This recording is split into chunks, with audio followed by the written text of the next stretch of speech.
Ensuring all your affairs are in order in the event of your death is more critical than ever, considering the mortality rate has gone up due to COVID-19. The 13th to the 17th of September marks National Wills Week. It's a reminder that it's important to have a valid will and testament to make it easier for your loved ones to deal with your death. So let's discuss this with Alex Simeonides, who is the CEO of Capital Legacy. Simon, thank you so much for making time. Life is obviously unpredictable. COVID-19 has taken so many people away from us. Have you noticed an uptick in people drafting wills? Yeah, thanks for having us, Clement. There's been a huge surge since about the middle of last year with the onset of the pandemic in terms of people not just wanting to do a will, but also to update their will.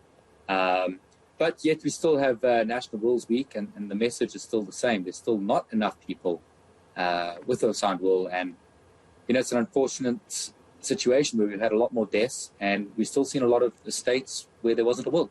And that's why this Wills Week that started this week is so important.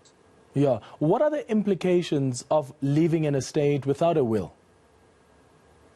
Oh, they are so dire.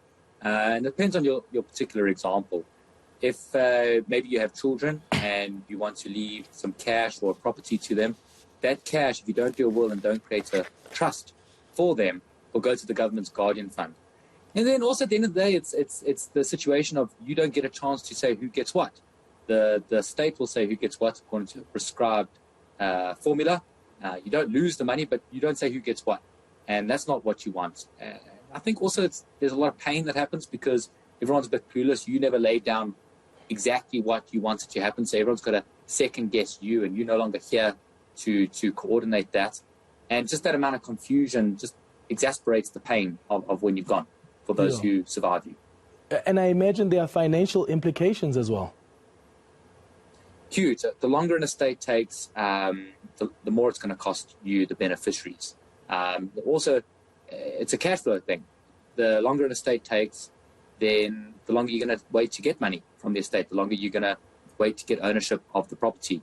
So by doing a will, by appointing a professional executor, you're going to take a big step forward in terms of making sure you've got the shortest amount of time to deal with the estate. Yeah, and in terms of updating the wills, how often can that be done? Our general guideline, I would say to people, is whenever you're having a life-changing event, buying a house, getting married, getting divorced, having a child, maybe something happens in business, like you invest in a company or you exit a company, things like that is when you need to go back to your will and update your will. And then at the same time, and this is often forgotten about, is also update the beneficiaries on your life policies. Because your will doesn't tell your life policies what to do, and your life policies don't tell your will what to do. They've both got to work in tandem. So a good discipline is to have a life-changing event, call out your financial advisor, call out your will, and call out your policies and have a look at how all the money's going to go. You'll be surprised at what you thought maybe 2 years ago is now the case, and how much things have changed. Yeah. Do you need to share the details with a loved one? In other words, is it advisable to consult perhaps your children or your partner, your loved ones, when drafting a will? So for some people, I understand it's really difficult to share what's in their will. Maybe there's a legitimate child or something going on. But if that's not the case, I encourage everyone to share your will with the people who you're benefiting. Give everyone a signed original copy, even better prize. And then always make sure that your executor's got a signed original.